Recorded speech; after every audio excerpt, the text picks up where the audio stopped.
Hey man, how you doing? Doing fine. So, all eyes were on China, trying to figure out what happens next in Iran. Israel, obviously, the war drums immediately as Trump was before he even boarded the flight back to the US. They've been talking for the last 2 3 days that war is imminent. They're preparing for war, and Trump came back from China. He gave a speech to Fox News. There's a report from New York Times yesterday that I think they said there's a possibility for war to resume next week, early next week. I'll try to find the report. In the New York Times, the US and Israel are preparing to possibly resume combat operations against Iran as early as next week, potentially under a new name.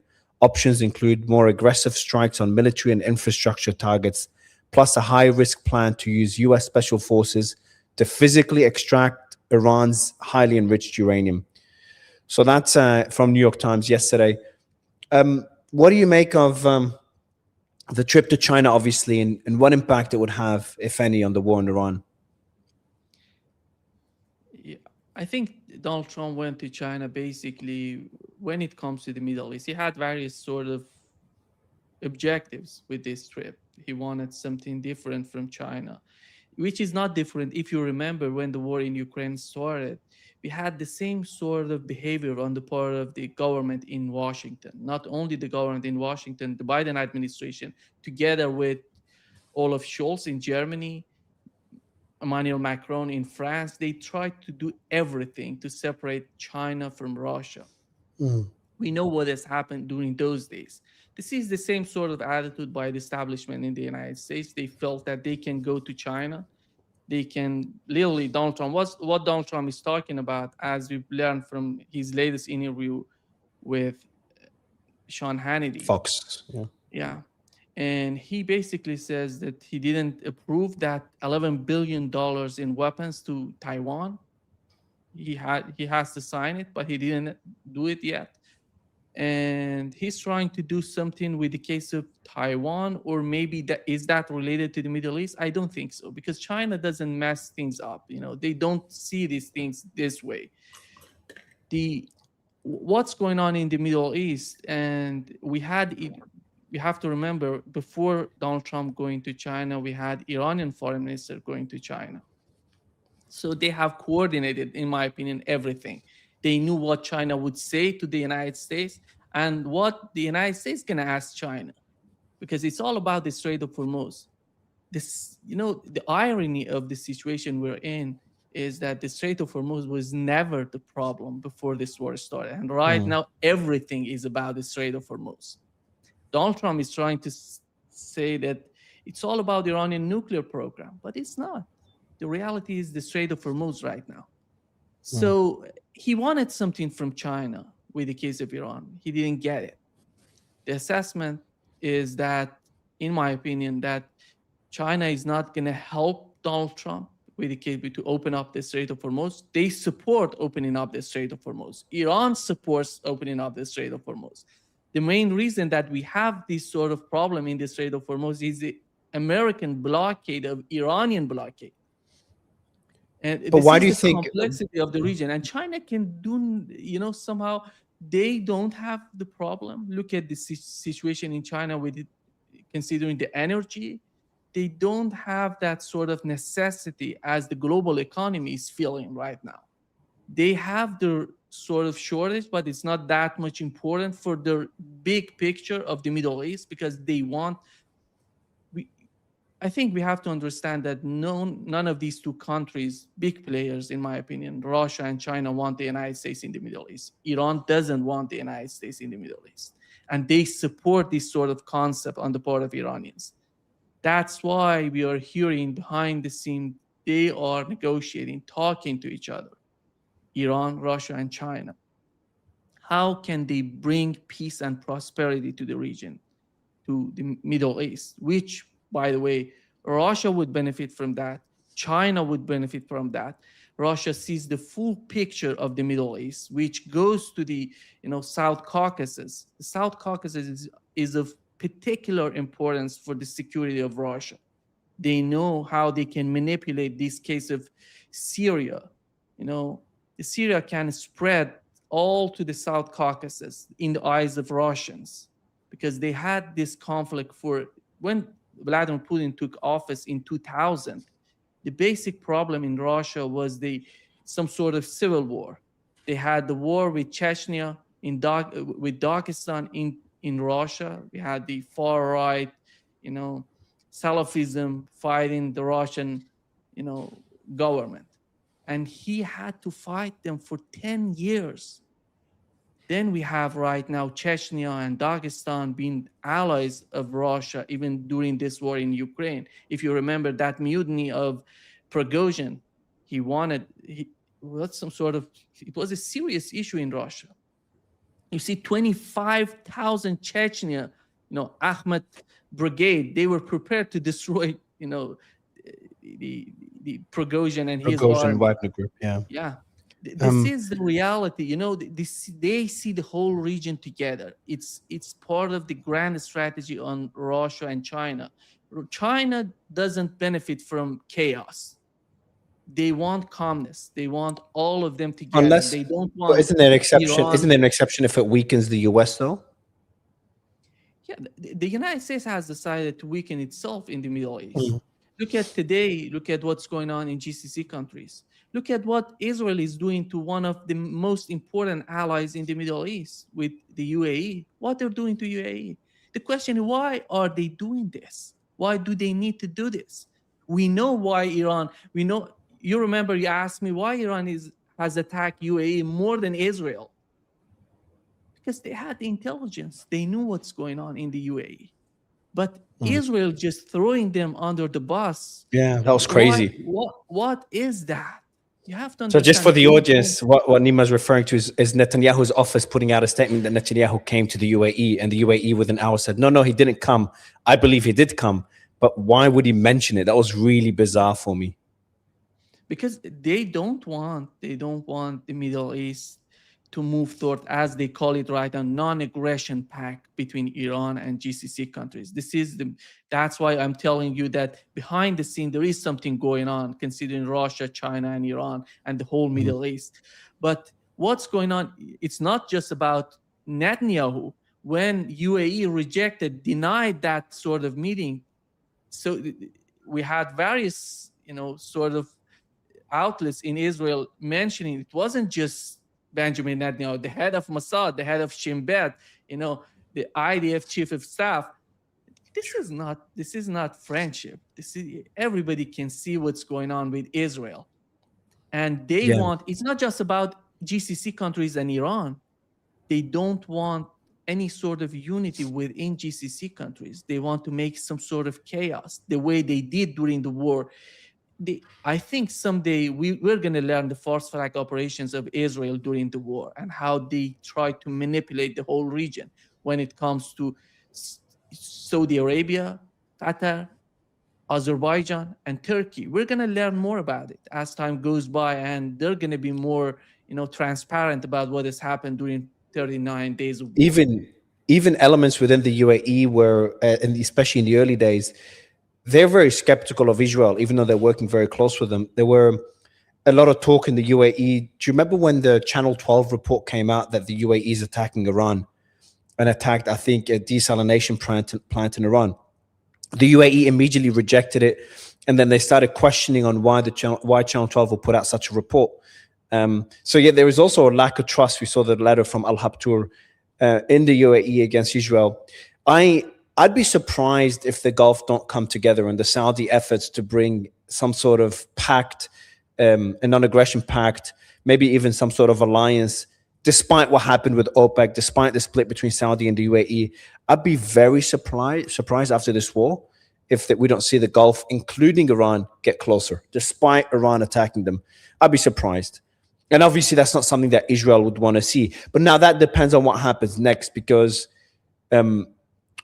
talking about China, there's something that I'm struggling to understand. I've asked a few guests the same question. Is the White House statement that said President Xi agreed the Strait of Hormuz must remain open and that it shouldn't be militarized, but no effort to charge a toll for its use. According to the White House, about Xi Jinping saying that. Now, China did not make that statement, but the White House did, and I'm sure it's with coordination with China. And he expressed interest in purchasing more American oil to reduce China's dependence on the Strait in the future. So I saw this as two ways. Number one is it's Xi Jinping giving some sort of diplomatic win for Trump, just giving him something that's not that concrete and doesn't require much action. They don't have to buy that much American oil. And these words mean nothing if they don't follow, action doesn't follow. Chinese ships are probably the only ones going through without paying a toll in the Strait of Hormuz.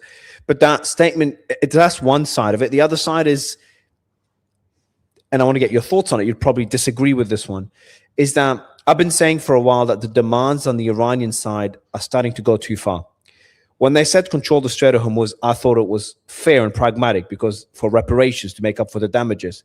But now they're talking about permanent control and charging a fee for undersea cables, which no one's done in any straits before. It's not being done anywhere.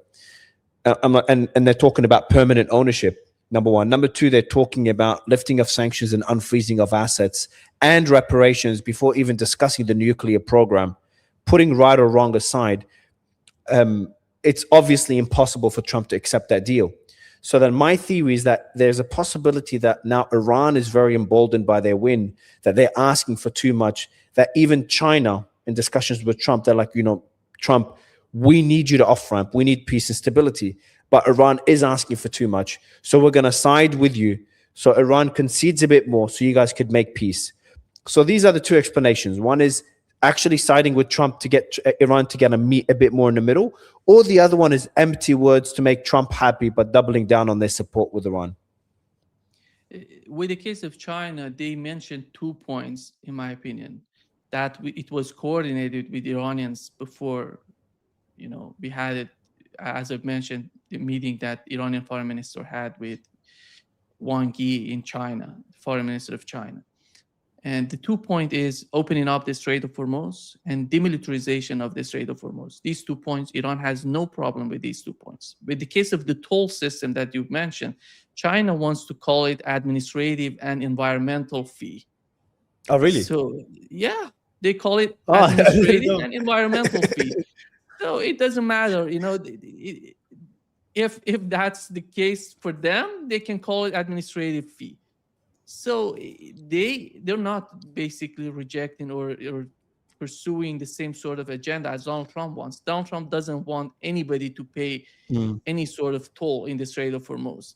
But China's position is not that. We know that. And Donald Trump, if he tries to say something like that, I think it doesn't matter if they call it toll system or something else system, but they have to pay it. This is.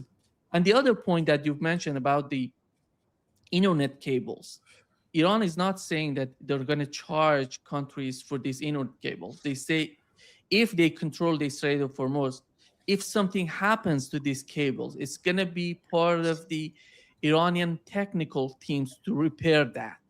It's going to be, the security of that cable that passed through the Strait of Hormuz. It means that nobody's going to be able to come to the Strait of Hormuz to do any technical sort of, mission. Or this is the problem. They don't want anybody to go there. They want to control that region. If something happens with the internet connection, they're going to repair it. They don't need anybody to go there.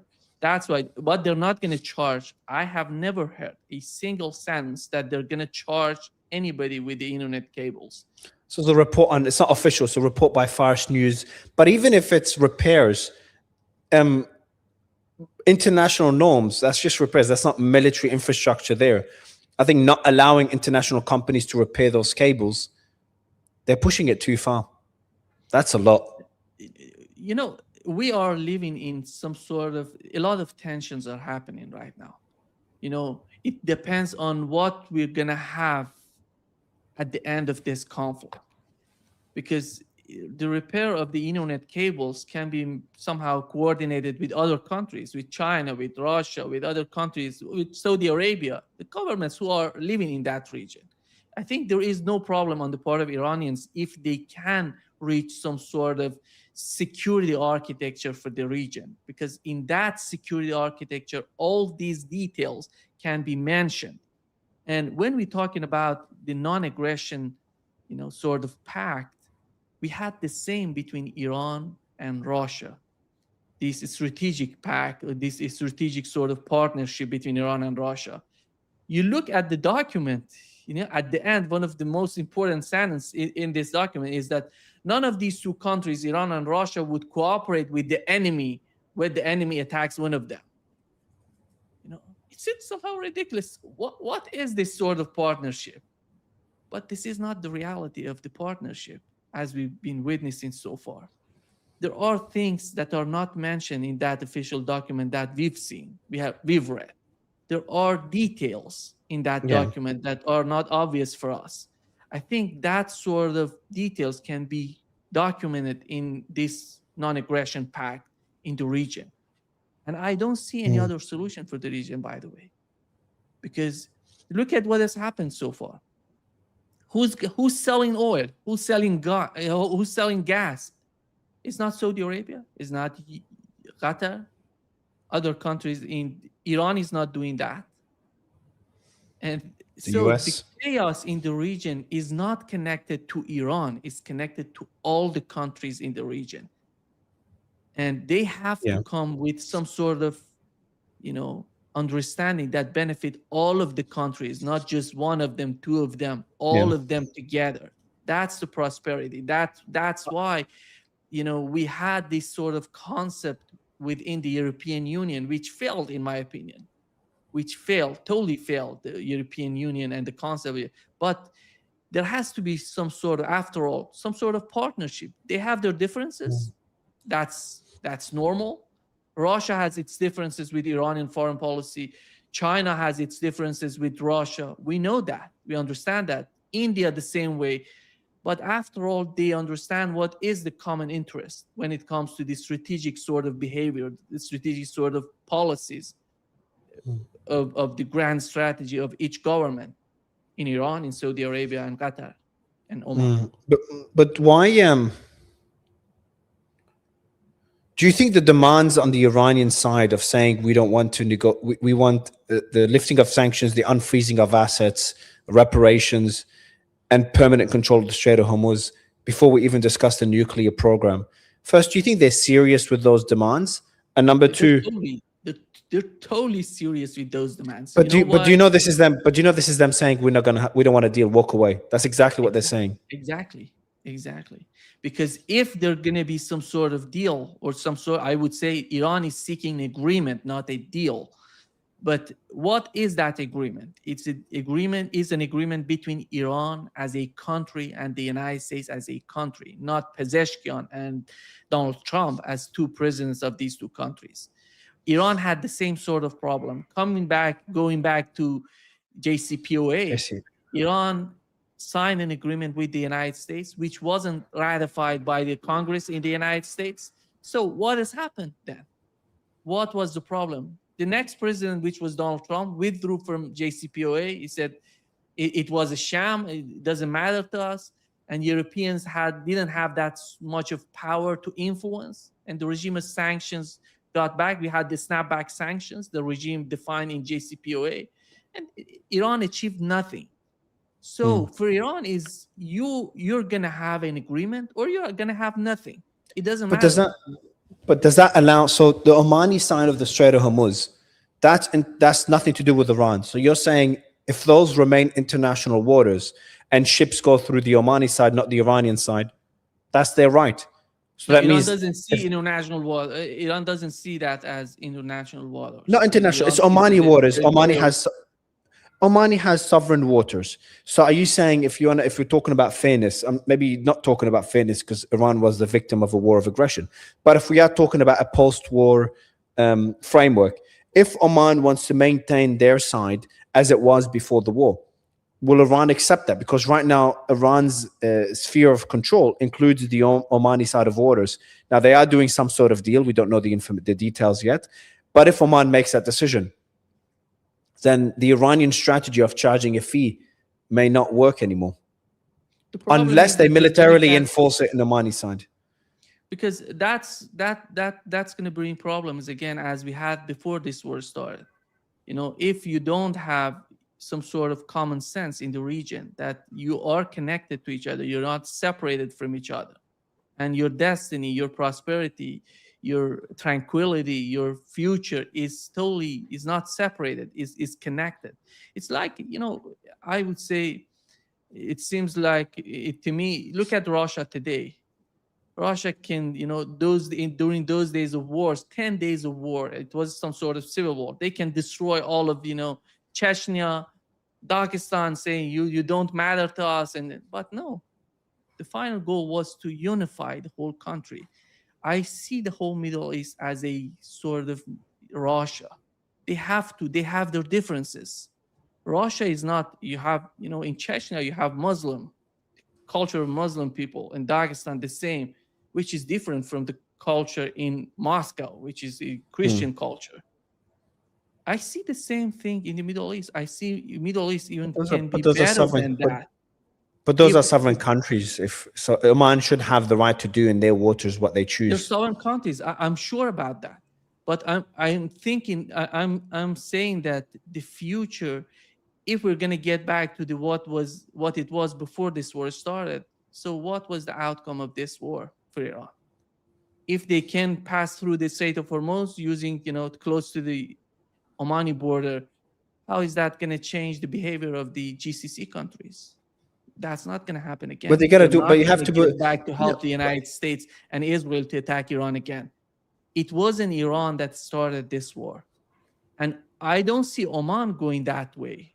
I literally understand.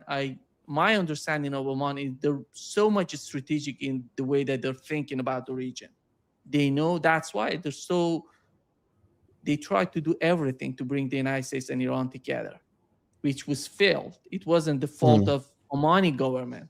Omani government understand that after all, their neighbors is Iran, is not the United States. You know how I see things now? I remember in our first discussions, my heart was kind of, in a way, aching for you because of what Iran was going through. It was really sad to see such a beautiful country get bombed. And I remember the first discussion we had and the second, all the discussions throughout the war. And now my mindset is becoming, it's been kind of growing in that direction.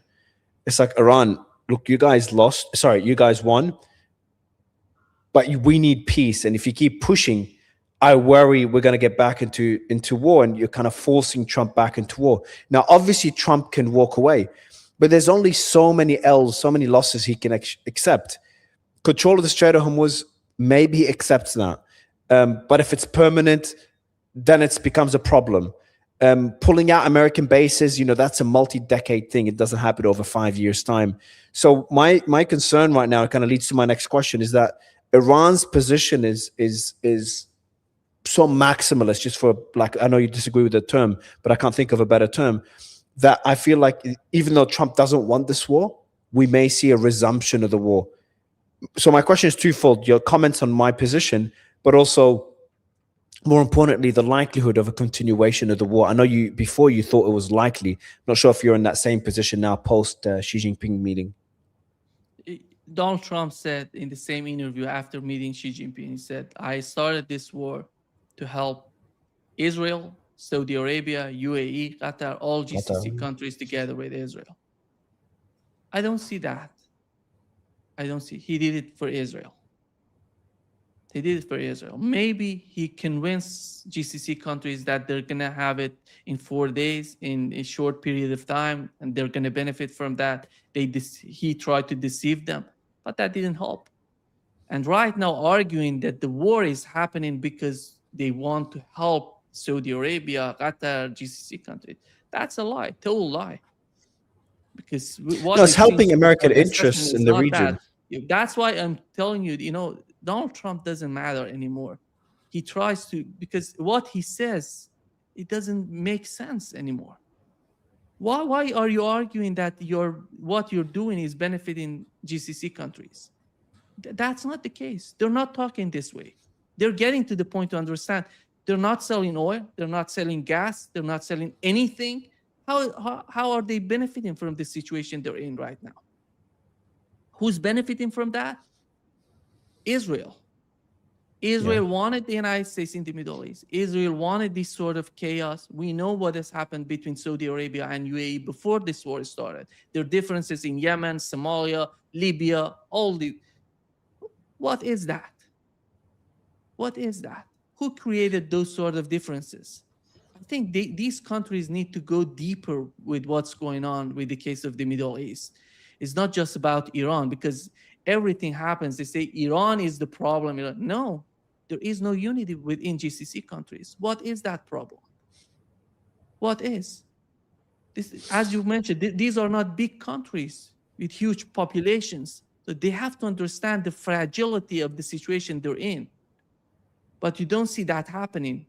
Who's trying to make the things worse? I would say Israel. Do And you think the? So I was going to say, what do you think the New York Times claim that we could see a war by next week to be accurate? Do you think it's a high yeah, probability? yeah, I see that, because it's not just the assessment on the part of the United States, it's the assessment on the part of Iranians. One of the 2 days ago, I saw one of the Iranian commanders talking to a large audience. He was mentioning that the question on our side is not just if the United States is attacking us or not. We know that they're going to attack, but the question is if they're going to attack, why, starting with assassinations, with some sort of invasion, or attacking, the infrastructures like oil and gas, or maybe, power grids in Iran. This is the question on their part. How are they going to start the next round of war? What do you think it will be? Or what does he I think think it will be? What's the Iranian analysis on this? I think I don't know what is their assessment, because I don't follow every day the Persian media, but my assessment is it's going to be some sort of the same thing that we had it before in the first round and second round of aggression on Iran, which was the assassination, starting with the assassination and then power grids in Iran. And Do you think they'll hit the power grids? if things go desperate, Donald Trump is in a very desperate situation right now. Yeah. And he's going to do everything to get out. He's trapped. He wants to, before leaving, because the devastation of what has happened so far for the United States is huge. And he has to do something, before leaving. Or he may have some sort of off ramp. He's trying to make some sort of off ramp for himself with the case of Cuba. Because if you bring in Cuba, they put this blockade on Cuba, this embargo on Cuba, that the country is in a desperate situation. They're putting a lot of pressure on the government. They don't have energy, oil, and many problems in Cuba right now.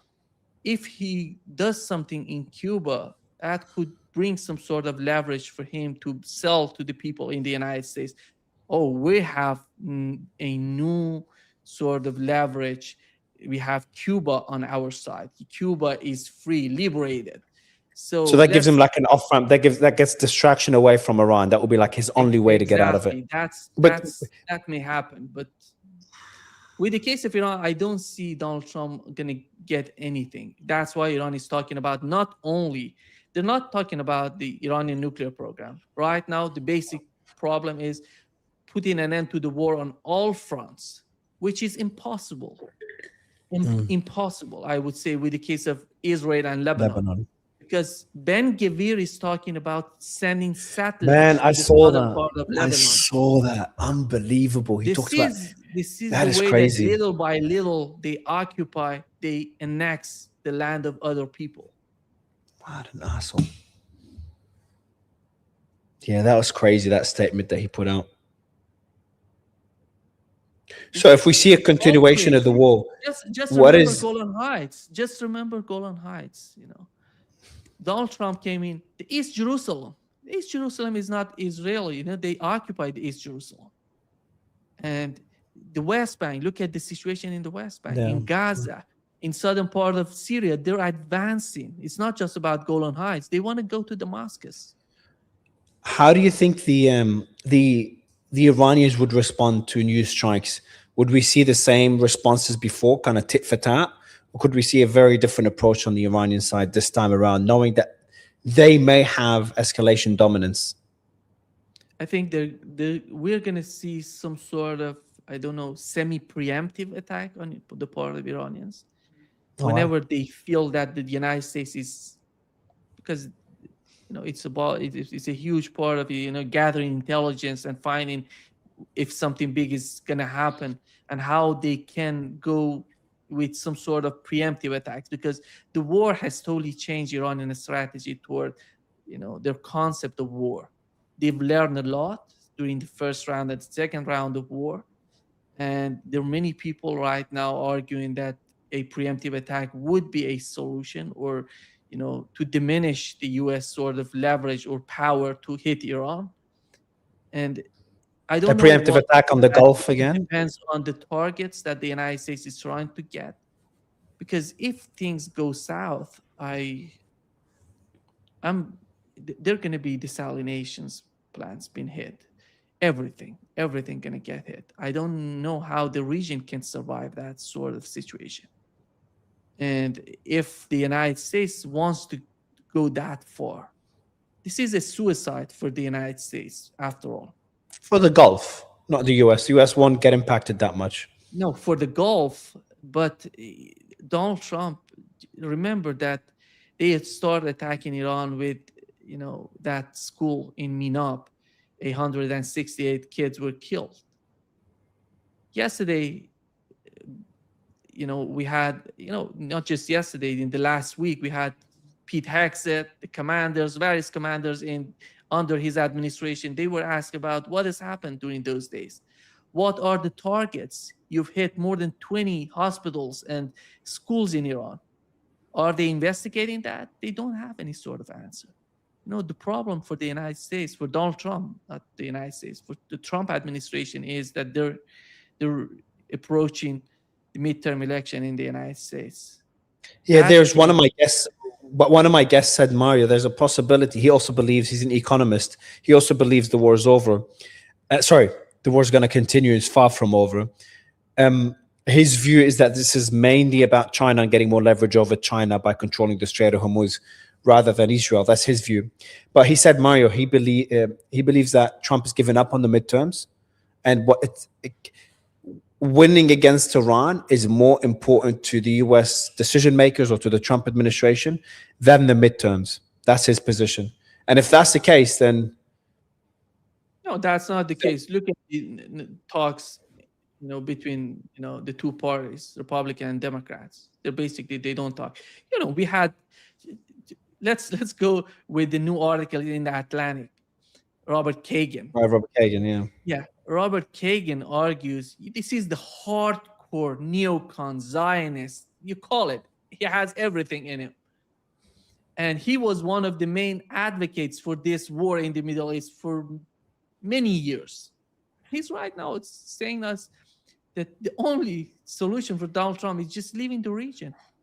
There is no other solution.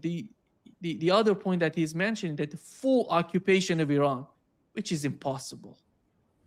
Yeah, he said it would be very costly, very, very costly. Not costly. They don't have it, Mario. They don't have it. They went to Vietnam, which is 1/3, 1/4 of Iran. The population is not even close. The military power, the everything. It's not even comparable. It wasn't comparable with Iran today. And they went there with 500,000 soldiers in Vietnam. And they lost it. Yeah. And just right now, the whole military is 500 and something. And these 500 and something going to be less than, when it comes to the forces, the real forces, it's going to be 120, 30,000 soldiers. It's impossible for the United States to go that far. Not only the United States, let's assume all Europeans come together helping the United, they're not going to have it. United Kingdom have something like 70,000 forces. Germany less than that. They don't have it. And Europe is not going to commit suicide. They know, they understand. That's why you hear Merz, the Chancellor of Germany, before the war started, he was supporting, let's go do it. Let's do the dirty job on our part. They're doing what Israel is doing is the dirty job. And for us, and right now, he sees what's going on with the case of war. He says the United States was humiliated in the Middle East. So they're not supporting the United States anymore. If the war continues, You see a short war again, or do you see this getting, you see Trump getting bogged down in a prolonged conflict? Because that's where the escalation trap comes in. He's like, because he can just walk away now, but he's like, if I walk away, it's really bad. Maybe if one more strike, I could get a bit more concessions. And then he does more strikes, doesn't work. Okay, maybe if we strike the energy infrastructure, and that's how the escalation trap goes, and maybe if Iran causes significant damage to an aircraft carrier, then Trump has to, for political purposes, has to respond again more aggressively, and that's how things that's how things like World War I started. I'm not saying we're going to start a new world war, but is there a worry that this could become a prolonged conflict, and is Iran ready for that? Iran is totally ready for that. Iran has more missiles and drones compared to what they had before this war started. They're prepared for that. Araghchi said 120%. Yeah, but I think he's over exaggerating.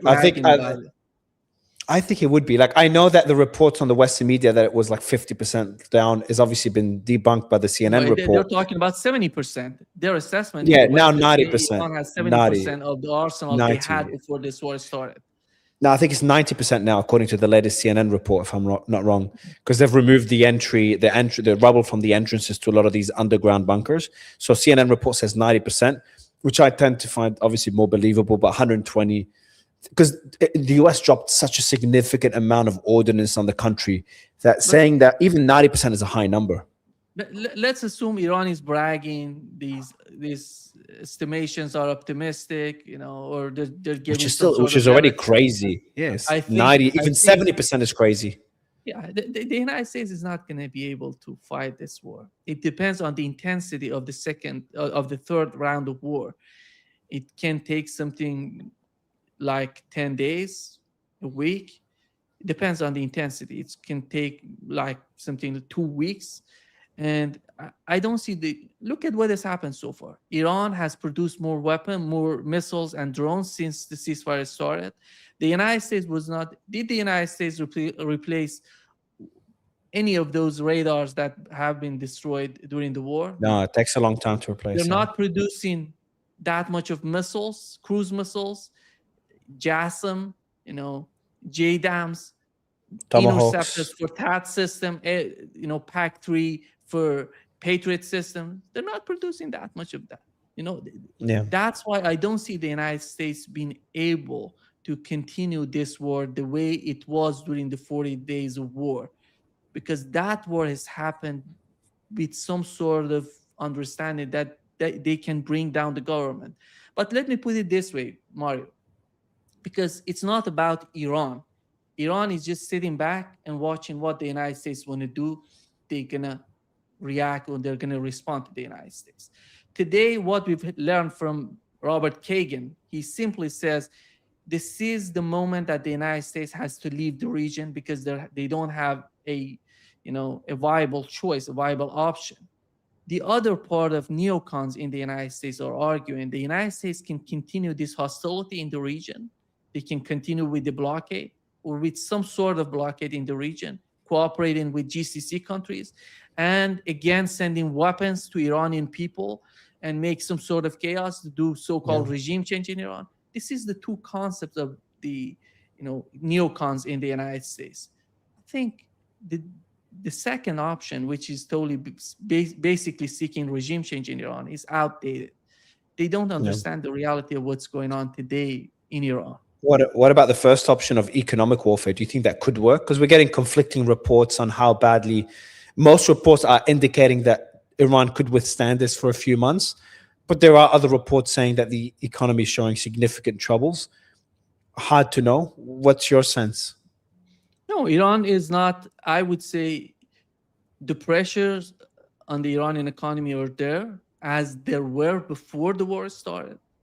I would say during those days that we had, in December 2025, in January 2026, with that protest and riots, people were feeling that pressure coming, but they didn't know what is the source of that pressure. What is happening? Why are they feeling so much pressure, economic pressure? But right now they understand this was the preparation of the war against them. And that's why I don't see Iran doesn't have any problem of just reducing the export of oil to zero, because they had it before during the first Trump administration. Remember what Donald Trump said. If we reduce the export of Iranian oil, everything gonna explode in Iran. All these oil facilities. That didn't happen, because Iran knows how to deal with that. They had this sort of problem for 46 years. It's more than 2-3 decades. But they never had a blockade. But they've never had a full blockade. They've always had. They've had their shadow fleet export their oil to countries like China and Russia. But this time around, you've got not Russia, obviously, to China and some other. But the full blockade is not working. How much? Yeah, the the ships are being let everything in this. No, that's not happening. That's the rhetoric that Donald Trump is trying to sell us. I know the reality is totally different from what Donald Trump is picturing for us. I don't want to emphasize what is happening, but the blockade is something effective, something 10-15%, not more than that.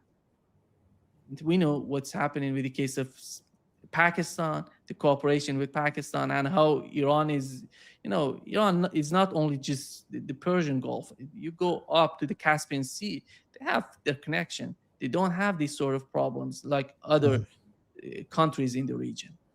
And that's why the United States knows that. But they have to solve this sort of blockade that is doing great, because that's why Donald Trump can keep with this sort of policy in the Middle East. If that wasn't the case, how you can convince the American people, what are you doing in the Middle East if there is no war? Because they're selling that the blockade is doing just perfectly well for the United States. Last thing I want to ask you about is why keep the internet cut? That's a very significant step on the Iranian side. In Iran? You're talking about inside Iran? Inside Iran, the internet is still shut down. It's been weeks and weeks. They have an internet like China right now. Worse than China. No, they can't just visit any websites. An intranet of like just domestic websites, and that's it. China's a lot more open than what Iran is right now. No communication with the outside world. Yeah, I'm talking about the policies right now are headed toward the situation, what we are witnessing with China, because they are producing, let me say my experience. I went to Iran after 12 years, Mario. When I got there, the country was totally different, much, much better. Considering when was that? Sorry. Sanctions. What? When was that? When did you go? I left Iran in 2013. I got back in 2025. More than 12 years. Well, last year. Okay. Yeah, it was December 2025. And when I got there, I was amazed. They have the application better than Uber that we use here. They call it Snap. In the Snap application, you go there, you can do everything. In Uber, the first trip, the second trip, the third trip, they do everything with that. You're connected to your bank account. You can buy your ticket, your flight tickets. You buy your train tickets. It's unbelievable. You look at this application, and they have something like, I talk with my family, with my friends in Iran, with the application called Ballet. Ballet is an Iranian application. You talk to them from where you are now? Yeah, here. So if I download Ballet now, I can talk to Iranians from where I am? You can use it. It's better than WhatsApp. It's better than WhatsApp. If I registered that with an Iranian phone number, because I had a phone number in Iran. When I went to Iran, I had. But you can't use it. You can't download it without a non-Iranian phone number. Exactly. Yeah. But that's significant, man. Like you WhatsApp, YouTube, X. They come with another application that I didn't use it. They call it Surush Plus. Surush Plus is for Iranians outside of outside of Iran. We can install this application with our phone number in Brazil or wherever you live. But you have to have an And ID that you're Iranian heritage, or no? Anyone no, could use it. no, Okay. and So none of these non-Iranians could documents. use it. No, they don't ask for any document. You can download this application. You put your number in it, and just send a code to your number, and then activate And send it. my And you can send my coordinates to the IRGC. No, I'm joking. But I worry. I worry like with the path. I worry this war is going to take Iran, because of the paranoia and the damage, etc., even further away from the international system. I really worry for Iran. The internet, Mario. I'm happy that you brought up the internet case. The internet was one of the main tools during the chaos and riots in Iran. They used the internet connection to attack, to coordinate. They had not only the internet connection, they had Starlinks in Iran, all connected. All these drones in Iran that hit many targets, killed many people in Iran. The drones were using the internet connection. That's why they redefined.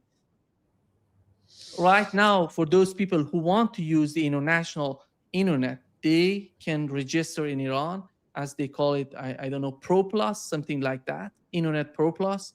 And you can register and you can contact, you can use the international connection. I just worry that this is a bad But they path. have to That's my worry. control everything. That's impossible for Iran to control it, because what has happened so far, they had the way they manipulated the society, the way they killed many people in Iran. Look at the casualties. Many on the part of Iran is not even comparable to what has happened to the whole region. More than 3,000 civilians were killed in this war. And Iran doesn't want to get back to this sort of issues. That's why worry, they're but this is trying not the to manage solution. the internet connection in Iran. Yeah, I think this is not the right solution, though. I'm not saying I have the solution, to be clear. Here I am. I'm not dealing with the problem. China did it. I say Russia is doing this. Russia has the same sort of problem. If they go the China's path, because China's more open than what we're seeing from Iran right now. So if they go down China's path, I don't like it. But yeah, you're talking about China. No, you're talking about China comparing to Iran that is at war, that is in an active war. That's different. Yeah. Iran before this war started wasn't like this. It's not Iran deciding all of a sudden that they want to change their policy. It's about how the situation is forcing them to consider all these security and sort of policies to improve the situation, the security of Iranian people. Yeah, the unintended consequences of a war. So sad. Nima, always a pleasure to have you on the show, man. Thank you so much for jumping on. Yeah, thank you so much, Mario. See you, my friend. All the best. Take care, bro. See you. Bye-bye. All right, guys, check out Nima's channel. He does, obviously, you probably know, he does his own interviews. A great interviewer and a great guest. So I hope you enjoyed the conversation.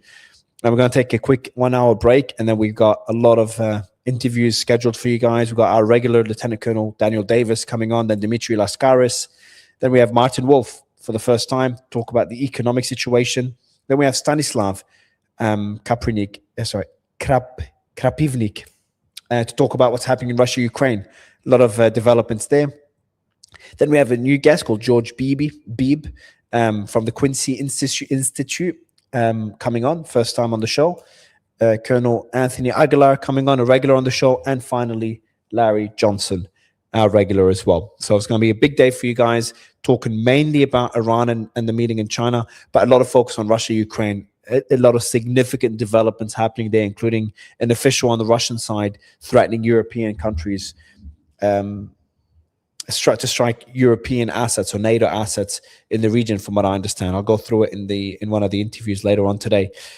All right, guys, let me know what you think in the comments. I went through your comments yesterday, and I appreciate how you guys are enjoying having different perspectives on the show and different styles of interviews. Some of them are where I kind of play devil's advocate or genuinely debate the guest. Other times we have two guests debating. You guys like that format. And then other times where it's just mainly listening and learning rather than going back and forth and having voices all the way from military analysts to people like Alex Jones talking about MAGA. That was yesterday. And you guys really enjoyed it. So I'll do more of that. All right. I'll see you guys in an hour.